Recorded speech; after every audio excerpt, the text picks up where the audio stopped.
ನೋಡ ಅವ್ರು belt ball ನಮ್ಗೆ ಕೊಟ್ಟಿಲ್ಲ ಆಡಕ, ಅದಕ್ಕೆಂತಲೇ ಕೂಡಿಟ್ಟು ಕಾಸೆಲ್ಲ ತಗೊಂಬಂದಿನ ಬೆಲ್ಟ್ ಬಾಲ್ ತಗೊಳಕಂತಂದು. ಚೇನ್ ತಗೊಂಡ್ಬಿಟ್ಟು ನೋಟ್ ಕೊಡೋಣ ಇದು. ನೋಡು ನನ್ಗೂ ನಿನ್ಗೂ ಇಬ್ರು ಸೇರ ಒಂದ್ ಬೆಟ್ಟ ಬಲ್ ಕೊಟ್ಟಿಲ್ಲ, ಅದಕ್ಕೆ ನಾನು ಕುಡಿಕಿರೋ ಕಾಸು ತಗೊಂಡಿದ್ದೀನಿ ಬೆಟ್ಟ ಬಲ್ ತಗೊಬೇಕಂತ. ನಾನು ಟ್ರೈನಿಂಗ್ ತಗೊಂಡ್ಬಿಟ್ಟು ಇನ್ನೊಂದ್ 10 ವರ್ಷದಲ್ಲಿ IPL ಅಲ್ಲಿ ಹೋಗ್ತೀನಿ ನಾನು ಚೆನ್ನಾಗಿ ಟ್ರೈನಿಂಗ್ ತಗೊಂಡ್ಬಿಟ್ಟು 10 ವರ್ಷ ಆದ್ಮೇಲೆ IPL ಆಡ್ತೀನಿ ನಾನು. ಯಾವ್ದ್ರಲ್ಲಿ ಗೊತ್ತಾ? RCB ಅಲ್ಲಿ. ನೀನೆಲ್ಲ ನಾನು RCB ಅಲ್ಲಿ ಆಡೋದು. ಓಯ್ ನೀನ್ ಮುಂಬೈಲ್ ಆಡೋ, ಇಬ್ರು ಆಟ ಚೆನ್ನಾಗಿರುತ್ತೆ. ನೀನಾಡೋ ಮುಂಬೈ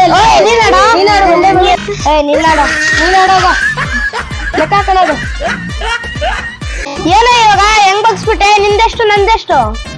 ಏನಣ್ಣ ಮಾಡೋದು ಇವಾಗ? ಇರ್ಲಿ ಬಿಡು, ನೀವಿಬ್ರು ಫ್ರೆಂಡ್ಸ್. ಇನ್ ನೋಡು ಎಲ್ಲ ನಮ್ ಇಂಡಿಯಾ ಕಾಸೆ, ಎಲ್ಲ RBI ಇದೆ, ನಮ್ ಇಂಡಿಯಾದು. IPL ಅದನ್ನು ನಮ್ ಇಂಡಿಯಾದ. ಯಾರ್ ಗೆದ್ರೆ ಏನೋ, ಕಪ್ ಸರಿ ನಮ್ದೇ. ಅಣ್ಣ,